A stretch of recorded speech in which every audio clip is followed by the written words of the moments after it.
Home tuition চ্যানেলে তোমাদের সবাইকে স্বাগত। আজ আমি আলোচনা করব মহাত্মা গান্ধী নিয়ে।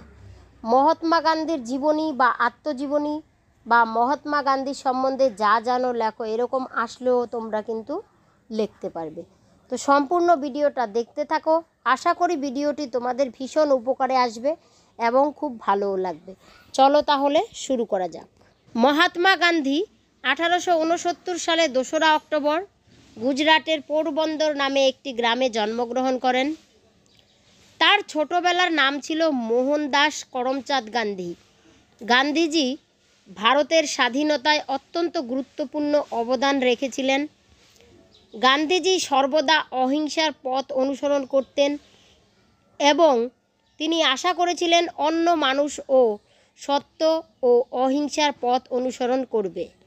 1930 সালে গান্ধীজি ডান্ডিতে পায়ে হেঁটে লবণ সত্যাগ্রহ আন্দোলন করেছিলেন। গান্ধীজিকে মানুষ ভালোবেসে বাপু বলে ডাকতেন।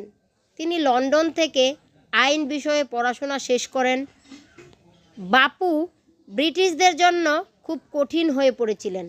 ভারতের স্বাধীনতায় গান্ধীজির অবদানের কারণে তাকে বিশ্বকবি রবীন্দ্রনাথ ঠাকুর তাকে জাতির জনক হিসেবে মর্যাদা দিয়েছেন। গান্ধীজি চরকা ঘুরিয়ে সুতো তৈরি করতেন এবং তা থেকে তৈরি ধুতি পরতেন।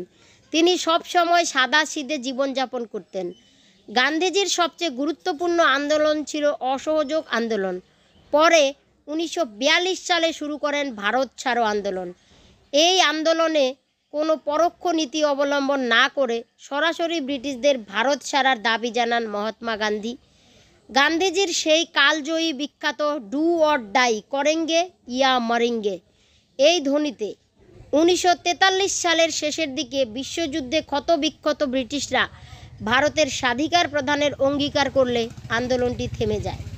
দিল্লির বিড়লা হাউসে উগ্রপন্থী নাথুরাম গডসের নির্মম গুলিতে 1948 সালের 30শে জানুয়ারি হঠাৎ থমকে যায় 79 বছরের একটি বীরত্বপূর্ণ মহান জীবন। কিন্তু আজও গান্ধীজি তার কর্মকাণ্ডের দ্বারা ভারতবাসীর মনে জাতির জনক হয়ে রয়ে গেলেন। ধন্যবাদ। Thanks for watching. আশা করছি আজকের এই সংক্ষিপ্ত ভিডিওটি তোমাদের ভীষণ উপকারে আসবে।